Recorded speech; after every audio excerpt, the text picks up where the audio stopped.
গরমে বৃষ্টি ঝমঝম করে পড়ছে, আমি আর ক্রিস ছাদে চলে এসেছি স্নান করতে। নমস্কার বন্ধুরা, সবাইকে জানাই সোনাই লাইফস্টাইল অ্যান্ড ক্রিয়েশনের নতুন একটি ব্লগে স্বাগত। আজকে সোমবার, সকাল থেকে কেউ বলতে পারবে যে আজকে বৃষ্টি হওয়ার কথা? একদম রোদ ঝলমলে আকাশ, তারপরে দুপুর গড়াতে না গড়াতেই এতই বৃষ্টি শুরু হয়, সারা বিকালও ঝিমঝিম করে বৃষ্টি হয়, সেই সন্ধে গিয়ে তবেই থামে। ক্রিস সকালবেলা উঠেই পিডিয়াশিওরটা খেয়ে নিয়েছে, এখন বাজে 8:30টার মতন, সাইকেলটা নিয়ে বেরিয়ে পড়েছে।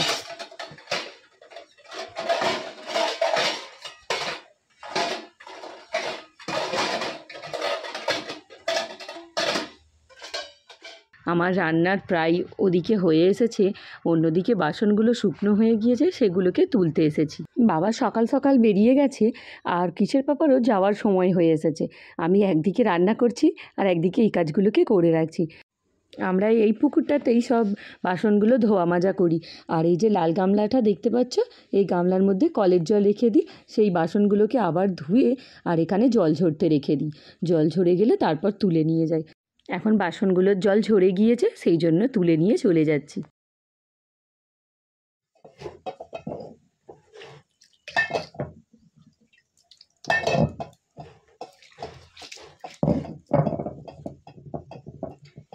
দেখছো বন্ধুরা, আমাদের এখানে সিল বাটাটা কত বড়। সিলটা এত বড় যে একবারই হয়ে যাবে বাটনা বাটা।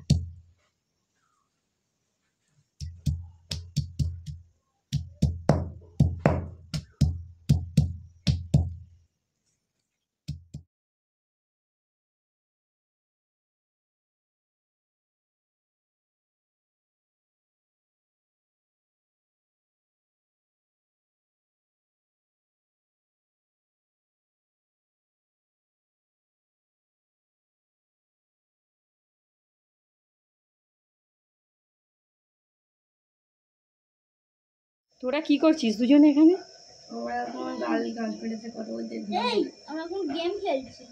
আর তুই কোথা থেকে এলি দীপেশ?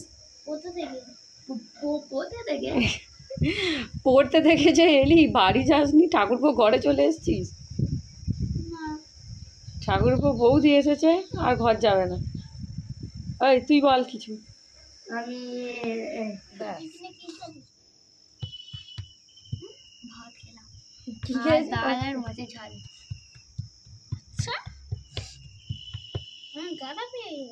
হ্যাঁ, ভাত, ডাল আর মাছের ঝাল একটু খেয়ে গোটা কত ভাত খাইয়ে দিয়েছি। ভাত খাই, আমি রুটি খেলুম। রুটি খাস? মোটা হয়ে যাচ্ছিস? আগে অনেক রোগা হয়েছিস। না, আগে আগে থেকেই রুটি। আগে একটু ভাতটা বেশি খেতাম। মানে এখানে তো সেখানে ব্রেড আরে খাই। এতে জল আছে, এই দেখো জল জল ভর্তি। কই জল? দাঁড়া, এটা করে ভর্তি করা নেই, আমি ভর্তি আচ্ছা ও করে। ক্রিসের পাপা এখন অফিস চলে গিয়েছে, আমারও টিফিন খাওয়া হয়ে গেছে। ক্রিসের বায়না ধরেছে, মামা আমাকে একটা উনুন বানিয়ে দাও, আমি সেই উনুনে রান্না করব। এখন সেই বসেছি, ওর জন্য একটা উনুন বানাবো। ক্রিস নিজেই মাটি জোগাড় করে এনে রেখেছে, আমি সেই মাটিগুলোকে একটু গুঁড়ো করে নিলাম, ওরা জল এনে দিল, সেইগুলো নিয়েই এখন আমি উনুন করতে বসেছি। কে কে ছোটোবেলায় এরকম উনুন গড়েছো বন্ধুরা, একটু কমেন্টসে জানিও তো। আমি ছোটোবেলায় কিন্তু উনুন গড়তাম, মাকে দেখতাম যেরকম উনুন গড়ে, আমি সেই উনুন গড়া দেখে দেখেই শিখে গিয়েছিলাম। তাই জন্য যে কোনো ছোটো ও পাত্রতেও আমি উনুন বানিয়ে ফেলতে পারি। ক্রিস সেটা জানে, আমি যতবারই আসি ওর জন্য একটা করে উনুন গড়ে দিই। ও সেই কদিন থাকবে, খেলাধুলা করবে, ভেঙে ঠেঙে যাবে, আবার নেক্সট টাইম যখন আসবো আবার বানিয়ে দিতে হয়। ও কিছু কাঠগুঁড়োও জোগাড় করে রেখেছে, মানে আমাদের কাঠের কাজ হয়েছিল, সেই যে খোসাক মতন হয় সেগুলোকে পলিথিনে করে ভরে রেখে দিয়েছে। ও জানে ওগুলো খুব ভালো জ্বলে, সেগুলোকে এর ভেতরে দিয়ে দেবে, দিয়ে আর আগুন ধরিয়ে জ্বালবে। উনুন করতে করতে বাচ্চাবেলার কথা মনে পড়ে যাচ্ছে। আমরাও এরকম উনুন করতাম, সবাই দিদি বোনেরা, তা কাকা জেঠুর মেয়েরা সবাই মিলেই একসাথে এরকম খেলাধুলা করতাম, কত বন্ধুরা মিলে। এখানে কত কি রান্না করেছি, মা যা আনাজ কাটতো সেইগুলোকে নিয়ে চলে আসতাম, আনাজের খোসা নিয়ে আসতাম। আমার ছেলেও দেখি সেগুলোকে এখন করে। আমি এখন উনুন করছি, ক্রিস আর আমার ঠাকুরপো দুজনে মিলে ব্যাট বল খেলছে। ওদেরকে বললাম তোরা ততক্ষণ খেল, একটু টাইম লাগবে, আমি ততক্ষণ করে নিচ্ছি।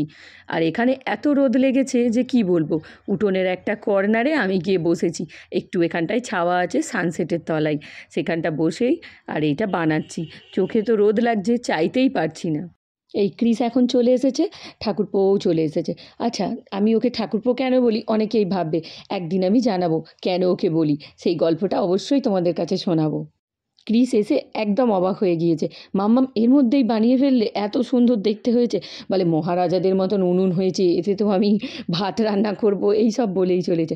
ওর একটা ছোট হাঁড়িও আছে, সেই হাঁড়িটাতে করে ও জল গরম বানায়, আবার একটু চালও নিয়ে আসে, চাল বসিয়ে দেয়, বলে ভাত হয়েছে। আবার ওর দিদুনকে বলেছে, দিদুন কালকে আমাকে মাছ দিও, ওতে আবার মাছ নাকি ভাজবে। আমার উনুন বানানো হয়ে গিয়েছে, উনুনটা কেমন হয়েছে অবশ্যই জানি। সুন্দর লাগছে না? কি মেঘ করেছে।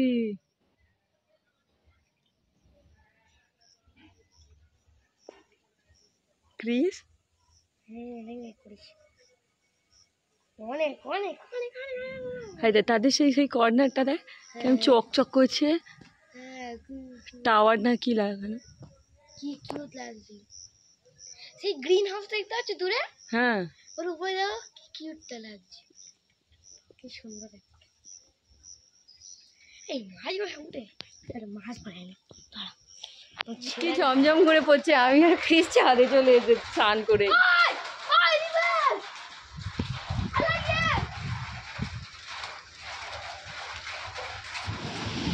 এখানে না ভিউটা এত ভালো লাগে গ্রামে,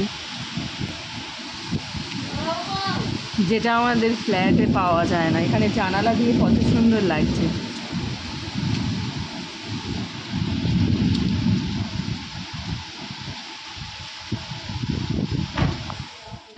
সন্ধ্যেবেলা হঠাৎ করে চোখ গেল সিলিংয়ের ওপর। সিলিংটা দেখি যে পুরো চারিদিক ভর্তি হয়ে আছে পিঁপড়ে। পিঁপড়ে প্রত্যেকটা জায়গায় ছড়িয়ে আছে, বেসিন থেকে শুরু করে টেবিল থেকে কিচেন থেকে কোনো জায়গায় বাদ নেই।